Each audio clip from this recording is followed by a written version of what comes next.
الحمد لله نحمده ونستعينه ونستغفره ونؤمن به ونتوكل عليه ونعوذ بالله من شرور أنفسنا ومن سيئات أعمالنا من يهده الله فلا مضل له ومن يضلل فلا هادي له ونشهد أن لا إله إلا الله وحده لا شريك له ونشهد أن سيدنا ومولانا محمدا عبده ورسوله أما بعد فأعوذ بالله من الشيطان الرجيم بسم الله الرحمن الرحيم استحوذ عليهم الشيطان فأنساهم ذكر الله صدق اللہ العظیم۔ میرے محترم بھائیوں بزرگوں، چند جمعوں سے یہ بات عرض کر رہا تھا کہ اللہ سے غفلت، اللہ تعالیٰ کے ذکر سے غفلت اور غفلت والی زندگی آخرت سے، فکر آخرت سے، اس کا انجام بہت بھیانک ہوتا ہے۔ یہ عرض کیا تھا کہ جب انسان غافل ہوتا ہے تو شیاطین اس کے اوپر مسلط ہو جاتے ہیں، اور پھر نہ انسان کا کوئی دنیا کا کام سنورتا ہے، نہ انسان کسی دین کی طرف آ سکتا ہے۔ اس میں نے آپ کے سامنے احادیث سے عرض کیا کہ شیاطین کن لوگوں کے اوپر مسلط ہوتے ہیں، قرآن سے میں نے عرض کیا۔ اور جب شیاطین کسی کی زندگی میں داخل ہو جاتے ہیں تو پھر اس کے کاموں میں کس کس طریقے سے خرابیاں، گھروں میں کیسے جھگڑے، نفرتیں، اور پھر انسان کی کیسی بے برکتیاں، دین سے دوریاں، اللہ کی رحمتوں سے دوریاں ہوتی۔ اور میں یہ عرض کر رہا تھا کہ وہ ہماری پھر جب شیاطین کا دخل ہو جاتا ہے تو شیطان انسان کی ایمانی زندگی، اعمالی زندگی کو بھی برباد کرتے ہیں۔ کچھ باتیں میں نے آپ کے سامنے عرض کی تھیں، دو چار باتیں اور عرض کرتا ہوں۔ مثلاً وضو میں شک ہونا، وضو کے اندر شک پیدا ہونا، پتہ نہیں میرا وضو ٹوٹ تو نہیں گیا۔ حضور علیہ الصلوۃ والسلام کی حدیث ہے کہ اتاہ الشیطان فقال انک قد احدثت، شیطان آتا ہے، اور کس کے اوپر آتا ہے؟ اسی کے اوپر آتا ہے کہ جس کا دل اللہ سے غافل ہو، اور کہتا ہے کہ انک قد احدثت، کہ بھائی تمہارا تو وضو ٹوٹ گیا ہے۔ اب عبادات کے اندر وسوسے، عبادات کے اندر نماز میں وسوسے، ابھی حاجی حج پہ جا رہے ہیں طواف میں وسوسے، تو اس طریقے سے ان کی عبادات میں وسوسے ڈال کے عبادت خراب کر۔ بلکہ ایک حدیث میں نام بتایا، ان للوضوء شیطانا یقال له ولہان، اس کا نام ولہان ہے، ایک شیطان ہے جو انسان کو وضو میں شک ڈالتا ہے۔ پھر اسی طریقے سے نماز خراب کرتا ہے، خنزب اس کا نام ہے۔ انسان کے پاس سب سے بڑا عمل کیا ہے؟ نماز۔ اب شیطان اول تو نماز پہ آنے نہیں دیتا، کتنے لوگ ہیں نماز پہ نہیں آ رہے، اور جو نماز پہ آ جائیں پھر ان کی نماز کے اندر وسوسے ڈالنا۔ وہ کس طریقے سے؟ حدیث میں آتا ہے النعاس، التصاعد فی الصلاۃ، اور کچھ چیزیں حضور نے ذکر کی، فرمایا من الشیطان، شیطان نماز میں جمعیاں لے رہا ہے ایک انسان، اونگ رہا ہے ایک انسان، حضور نے فرمایا اس میں بھی شیطان کا حصہ ہوتا۔ پھر حضور علیہ بخاری شریف کی روایت ہے کہ جب انسان نماز پڑھتا ہے تو شیطان آتا ہے، اذکر کذا و کذا، اذکر کذا و کذا، اب اس کو نماز کے اندر خیالات میں مبتلا کر دیتا ہے، فلانی بات کیسے تھی، فلاں واقعہ کیسے تھا، فلاں، حتی لا یدری اثلاثا صلی ام اربعا، انسان کو یہی بھلا دیتا ہے کہ 3 رکعتیں پڑھی تھی یا 4 پڑھی تھی، 3 پڑھی تھی 4 پڑھی تھی، اب نماز خراب کر دی، نماز میں خیالات آ گئے۔ پھر جو جماعت سے نماز پڑھتے ہیں ان کی نماز بھی خراب کرتا ہے. کیا کرتا ہے کہ امام کی پیروی سے ہٹاتا ہے. ہونا یہ چاہیے امام کے رکوع کے ساتھ رکوع، قومے کے ساتھ قومہ، سجدے کے ساتھ سجدہ. اب جو لوگ نماز میں امام سے آگے پیچھے ہو رہے، امام ابھی رکوع میں گئے نہیں، رکوع میں چلے گئے، حضور علیہ السلام نے فرمایا فَإِنَّمَا نَاصِيَتُهُ بِيَدِ الشَّيْطَانِ، جو اس طریقے سے نماز پڑھ رہا ہے اس کی پیشانی شیطان کے ہاتھ میں. یہ شیطان اس سے یہ حرکتیں کرا رہا ہے، شیطان اس سے یہ حرکتیں کراتا ہے. اور ایک صحابی کہتے ہیں، بخاری شریف کی روایت ہے، میں نے حضور صلی اللہ علیہ وسلم سے پوچھا، انسان بسا اوقات نماز میں ادھر ادھر دیکھنے لگ جاتا ہے، ادھر ادھر آنکھیں پھیرتا ہے، تو حضور علیہ السلام نے فرمایا اختلاس یختلس الشیطان من صلاۃ، یہ بھی شیطان کی طرف سے انسان کو ہوتا ہے.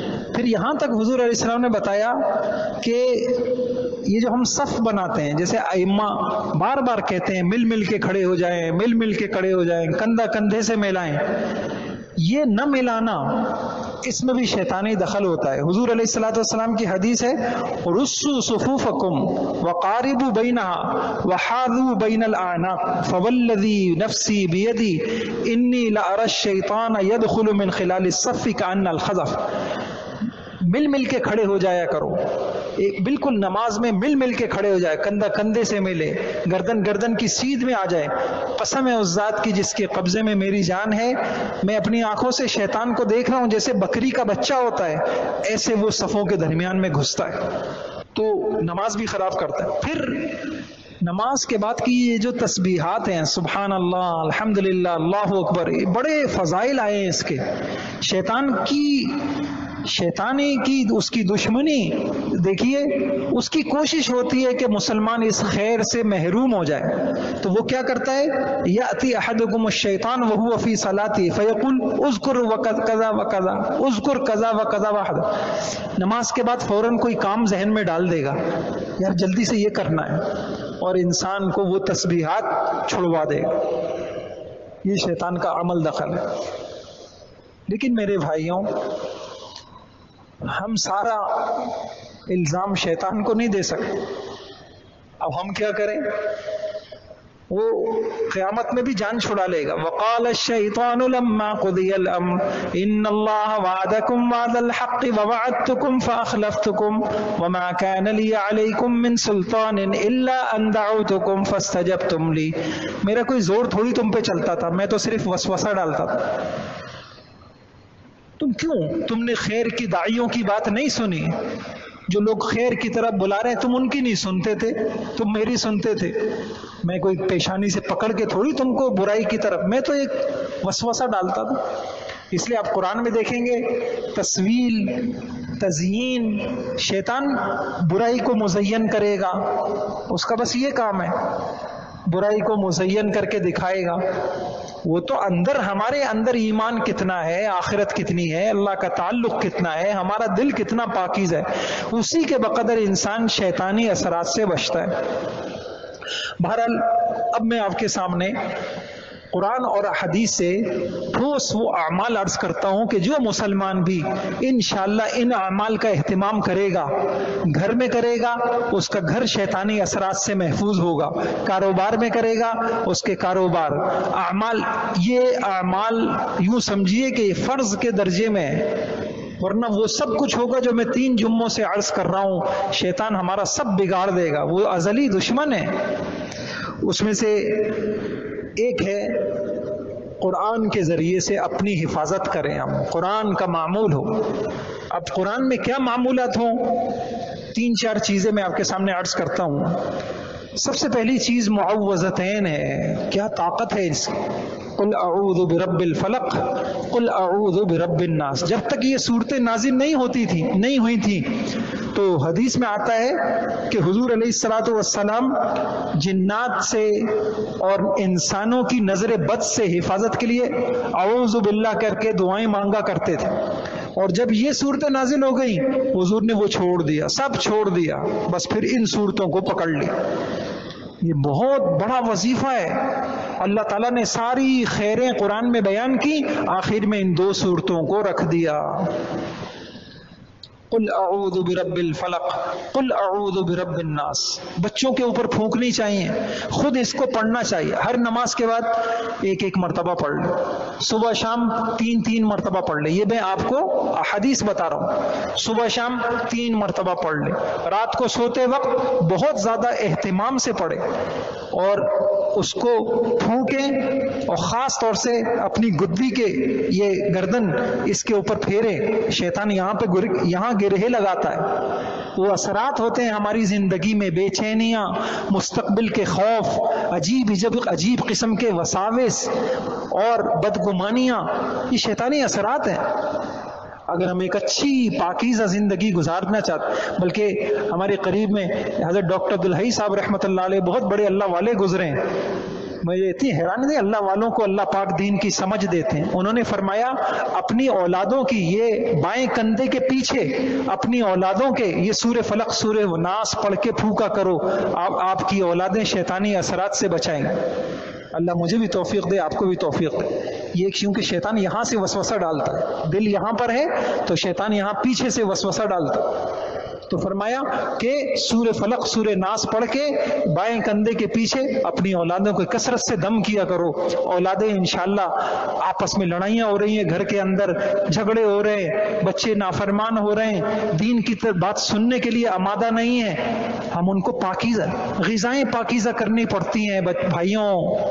ہم ان کے دل میں ہم ان کو کھانے کھلا رہے ہیں شہوتوں سے بھرے ہوئے، خدا کے نافرمانوں کے ہاتھوں کے باہر کے لا کے، جو نہ پکانے والا نمازی نہ اس کو اللہ کا ذکر. پہلے خواتین، ابھی میں نے کل ایک مضمون پڑھا اتنی عجیب، ایک خاتون کہنے لگی میں نے دیکھا کہ بچے میرے بگڑ رہے ہیں، نافرمان ہو رہے ہیں، ان میں کے بدتمیزی ان کے آ رہی ہے. میں نے بہت روئی اللہ کے آگے. اللہ نے رہبری کی کہ میں نے کچھ دنوں سے عمل چھوڑا. کہا ہماری والدہ تھیں آٹا گنتے ہوئے اہتمام سے درود شریف پڑھ رہی ہیں، ذکر کر رہی ہیں کہ میرے بچوں کے سینے میں یہ کھانے پاکیزہ کھانے جائیں گے، میری اولاد نیک بنے گی. اثرات ہیں قرآن حدیث جس کا اثر اللہ نے یہ بتایا، لو انزلنا هذا القرآن على جبل لرأيته خاشعا متصدعا من خشیت اللہ. بھائیوں وحی کا وزن، وہ تو ہم ان ساری چیزوں سے غافل ہیں. کیوں؟ سینے ہم نے اپنے گدے کر لیے. ورنہ وحی کا وزن کیا ہے کہ حضرت عائشہ رضی اللہ عنہا کی حدیث ہے، سخت سردی کے اندر جب وحی نازل ہوتی حضور صلی اللہ علیہ وسلم کا ماتھا آپ کا پسینے سے بھر جاتا. جی ہاں، صحابی کے ران کے اوپر آپ کی ٹانگ ہے، وہ کہتے ہیں اتنا وزن ہوتا تھا کہ گویا کہ پھٹ جائے گی. ہمارے بزرگوں میں ایک بہت بڑے ولی گزرے ہیں، فضل گنج مرابادی رحمت اللہ علیہ، بہت بڑے اللہ والے تھے. حضرت تھانوی رحمت اللہ علیہ جیسی شخصیتیں ان کی خدمت میں جاتے تھے. تو ایک حدیث کے محدث ان کے پاس آئے کہ حضرت حدیث کی اجازت دے دیجئے. تو انہوں نے کہا پڑھیے حدیث. اب وہ تو خود اتنے بڑے حدیث کے استاد تھے. اب انہوں نے سند پڑھی، سند کے بعد حدیث کے الفاظ زبان سے نکل ہی نہیں رہے. طلباء بھی حیران ہیں، حدیث نہیں پڑھ رہے. بعد میں کسی نے کہا کہ حضرت آپ حدیث نہیں پڑھ رہے. کہا ایسا بوجھ تھا میرے اوپر، ایسا بوجھ مجھ سے وہی پڑھی نہیں جاتی. کسی نے پوچھا ان بزرگ سے کہ حضرت یہ کیا تھا؟ کہا ایک جھلک دکھا دی تھی وہی کی. میں نے ایک جھلک، اللہ پاک اللہ والوں کے سینوں میں وہ دولت ہوتی ہے کہ وہ توجہ ڈالتے ہیں. کہا ایک جھلک میں نے ان کو دکھا دی تھی وہی کی، اور وہ تو حدیثیں ہیں. قرآن کا کیا اثر ہو. کاش کہ ہم اس وحی کو، اس کی عظمت کو، اس کی بڑائی کو سمجھتے، ہم اس وحی کو سمجھتے. ہمارا مسئلہ کیا ہے؟ ہمارے ساتھ جو بھی ہو بھائیوں کم ہے کہ ہم نے خدا کے اس نظام کی ہم نے لاپرواہی کی، ناقدری کی، بے ادبی کی. تو میں آپ سے یہ عرض کر رہا تھا، یہ صورتیں یہ بڑی وزنی صورتیں. میں نے آپ کو کچھ دنوں پہلے، کچھ جمعے پہلے عرض کیا تھا، ایک بچے کے اوپر وہ جنات آ گئے. میں یہ صورت پڑھ رہا ہوں، وہ بچہ کان کے اندر انگلی دے دی کہ کسی طریقے سے یہ الفاظ جن کو تکلیف ہو رہی ہے، شیاطین کو تکلیف ہوتی، یہ کان میں اس نے کتنی کس کے کان بند کر لیے، دور بھاگنے لگا. میں نے اس کے اوپر یہ صورت پڑھنے لگا. جب انسان خود یہ سورت پڑھتا ہوگا کتنی اللہ اس کی حفاظت کرتے ہوں گے، اس کی بچوں کی حفاظت کرتے ہوں. تو ایک عمل بھی یہ ہے، انشاءاللہ اہتمام کریں گے نا انشاءاللہ. سورہ فلق، سورہ ناس کثرت سے پڑھیں. اس کو آج کے دور میں تو بہت زیادہ پڑھنے کی ضرورت ہے. اس میں حاسدین ہیں، اپنا ہی بھائی حاسد، اپنے رشتہ دار حاسد، اپنے عزیز و اقارب. اب ان سے حفاظت کے لیے اللہ تعالیٰ نے یہ اعمال دیے ہیں، یہ وزنی اعمال ہیں. آسمانوں سے یہ چیزیں اللہ نے ہمیں دی ہیں. اللہ کی قدرت سے فائدہ اٹھانے کے یہ طریقے ہیں. حضرت محمد صلی اللہ علیہ وسلم کا احسان ہے امت پر کہ ان کے ذریعے سے ہمیں یہ طریقے ملے. دوسرا عمل آیت الکرسی ہے. آیت الکرسی ہے، یہ حفاظت ہے، شیاطین سے حفاظت. مشہور حدیث ہے بخاری شریف کی، آپ حضرات نے سنی ہوگی. حضرت بلال رضی اللہ عنہ کہتے ہیں حضور صلی اللہ علیہ وسلم نے مجھے بیت المال کی حفاظت کے لیے کہ بھئی یہاں غلہ ہے صدقۃ الفطر کا، آپ اس کی نگرانی کریں، چوری شکاری نہ ہو جائے. رات کو شیطان آ گیا ایک بوڑھے کی شکل کے اندر، غلہ بھرنے لگا. حضرت ابو بکر رضی اللہ عنہ، حضرت بلال رضی اللہ عنہ نے پکڑ لیا.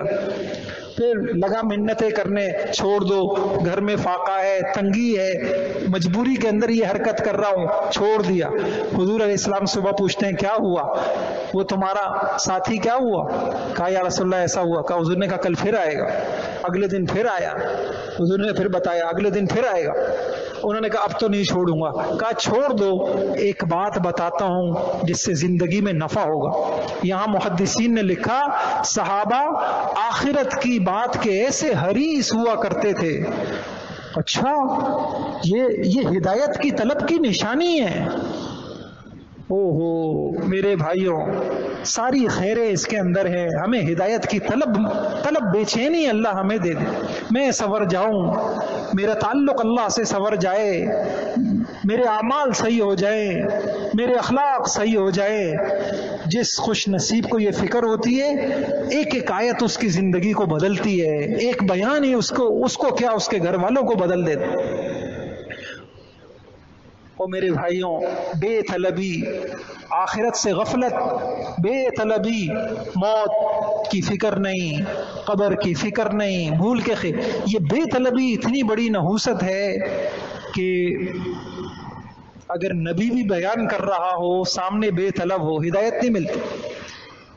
قرآن میں وَإِذَا قَرَأْتَ الْقُرْآنَ جَعَلْنَا بَيْنَكَ وَبَيْنَ الَّذِينَ لَا يُؤْمِنُونَ بِالْآخِرَةِ حِجَابًا مَسْتُورًا. جب آپ قرآن پڑھتے ہیں، حضور علیہ الصلاۃ والسلام جب وحی پڑھتے ہوں گے کیا اثر ہوتا ہوگا اس میں.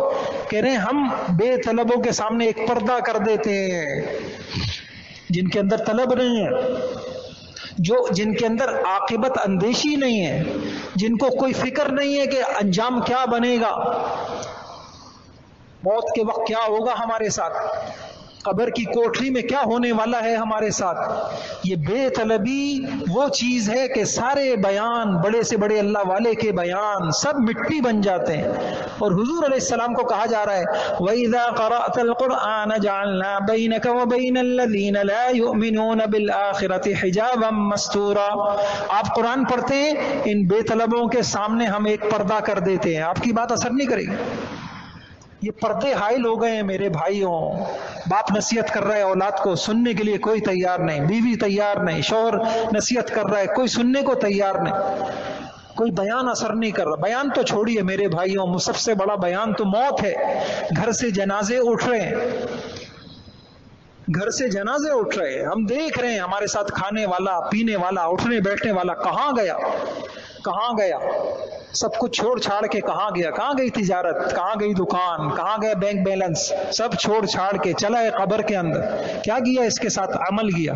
اتنا بڑا واعظ، اتنا بڑا بیان اپنی آنکھوں سے دیکھا، لیکن بھائیوں دل نہیں بدل رہا، زندگی کی روٹین نہیں بدل رہی، مسجد فجر میں آباد نہیں ہو رہے، قرآن ہاتھ میں نہیں آ رہے، استغفار بڑھ نہیں رہا، عمر بڑھ گئی، بیماریاں ہیں، آزار ہیں. اب پتہ ہے اب آگے کچھ بھی نہیں ہے. بچپن کے بعد جوانی تھی، جوانی کے بعد بڑھا، اب آگے کیا بچا؟ لیکن زندگی نہیں بدل. استغفار نہیں بدل. جتنے اللہ والے تھے ادھر عمر بڑی 40 سے آگے، ان کی تسبیحات بڑھ گئیں، استغفار بڑھ گیا. خود قرآن میں اللہ نے اپنے نبی کو کہا فسبح بحمد ربک، جب عمر بڑھ جائے تو تسبیح بڑھ جانی چاہیے، استغفار بڑھ جانا چاہیے۔ بخاری شریف کی روایت ہے، جب یہ آیت نازل ہوئی فسبح بحمد ربک واستغفر، اب واپسی کا وقت ہے، حضور کو کہا جا رہا ہے تسبیح بڑھا دیجئے، استغفار بڑھا دیجئے۔ خود حضور کتنا استغفار کرتے تھے، کتنے ذاکر تھے، آپ کا تو کوئی لمحہ۔ اب کیا ہوا، حضور صلی اللہ علیہ وسلم جب یہ آیتیں نازل ہوئیں، آپ رکوع کے اندر آپ نے اپنی تسبیحات بڑھا دیں، سجدے میں تسبیحات بڑھا دیں، آپ پڑھتے سبحانک اللہم ربنا وبحمدک اللہم اغفر لی۔ اس لیے بھائیوں، جن کی عمر 40 سے اوپر ہو جائے ان کو اپنے رکوع اور سجدے میں اب اپنی تسبیحات بڑھا دینی چاہیے، سبحان ربی العظیم کے ساتھ سبحانک اللہم ربنا وبحمدک اللہم اغفر لی۔ بھئی یہ راستے میں نماز نہ پڑھے، بالکل بیچ میں پڑھ رہے ہیں آپ، بیٹا راستے میں نماز نہ پڑھے، کسی سبحانک اللہم ربنا وبحمدک اللہم اغفر لی، اس تسبیح کا اہتمام ہو جانا چاہیے۔ جتنے بڑی عمر کے حضرات ہیں وہ اپنی نمازوں کے اندر اس تسبیح کو بڑھا دیں۔ حضور صلی اللہ علیہ وسلم نے پھر موت تک چھوڑا نہیں اس آیتوں کے نازل ہونے کے بعد۔ بہرحال میں یہ عرض کر رہا تھا، وہ صحابہ حریص تھے، جس طریقے سے اس کی آسان مثال، ہم کمانے کے حریص، پیسہ بچانے کے حریص، کوئی بات کان میں پڑ جائے جس سے میری تجارت کو فائدہ ہوتا ہو، ہم سراپا کان بن جاتے، ہم سراپا کان بن جاتے، غور سے سنتے ہیں۔ قبرستان میں بھی اگر کوئی ایسی بات چلنے لگ جائے جس سے میرے کاروبار میں کوئی فائدہ، کوئی 4 پیسوں کا فائدہ ہو، ایسے ہی صحابہ عمل کی بات کو سنتے تھے، ایسی کوئی بات جس سے مجھے قبر میں فائدہ ہو، ایسی کوئی بات اللہ کے تعلق میں فائدہ ہو۔ تو حضرت ابو ہریرہ رضی اللہ عنہ کو شیطان نے یہ کہا، ایک بات بتاؤں گا فائدہ ہوگا، چھوڑ دو۔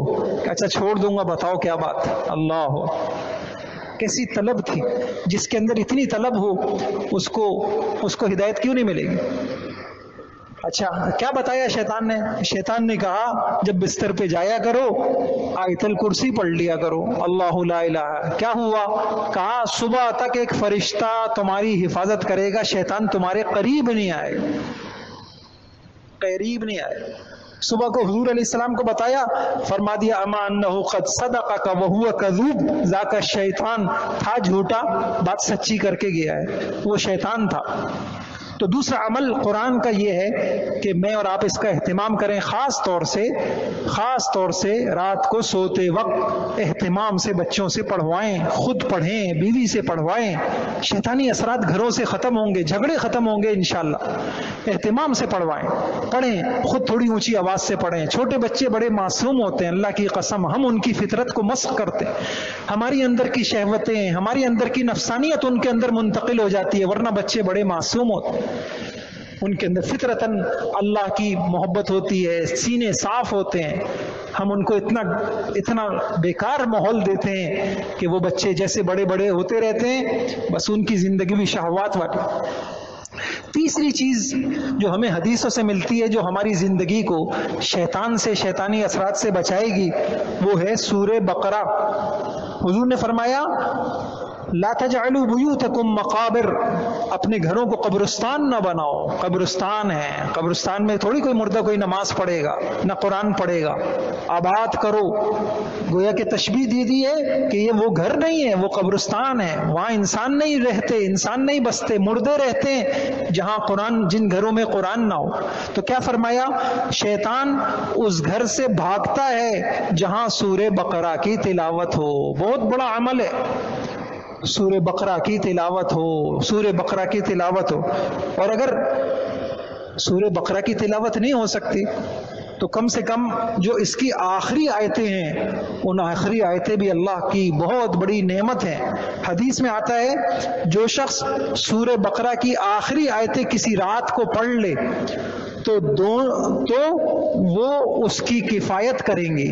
اب علماء نے اس کی تشریح کی، اس کی کفایت کریں گی شیطان سے۔ اب شیطان نہیں آئے گا اس کی کفایت کریں گی شر سے، اس کی کفایت کریں گی رات کا جو وظیفہ ہے، اس کو جو تہجد پڑھنی تھی، اس کو اعمال کرنے تھے نہیں کر سکا، یہ 2 آیتیں پڑھ لے انشاءاللہ، یہ 2 آیتیں ہی کفایت۔ آمن الرسول بما انزل الیہ من ربہ والمؤمنون، یہاں سے لے کے آخر تک۔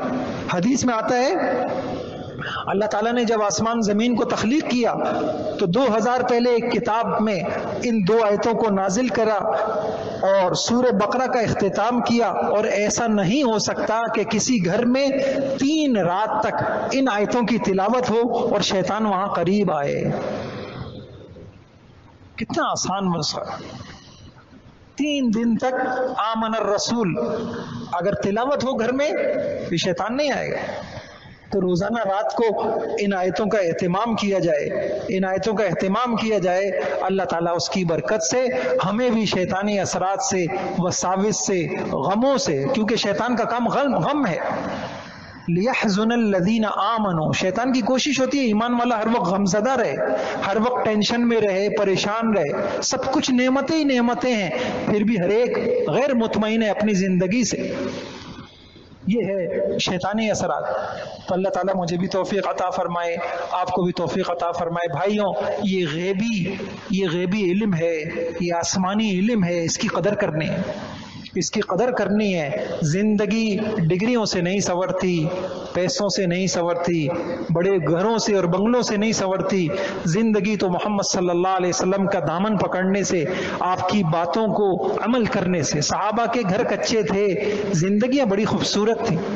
کیا تھے؟ حضور کی ایک ایک بات کو سونے چاندی سے زیادہ قیمتی سمجھتے تھے، اس کو اپنی زندگی کا حصہ بناتے تھے، اپنی اولادوں کو یہ والا علم دیتے تھے، تو ان کی زندگیوں میں سکون تھا، محبتیں تھیں۔ سڑکیں کچی ہوا کرتی تھیں، گھر کچے ہوا کرتے تھے، بجلی نہیں ہوتی تھی۔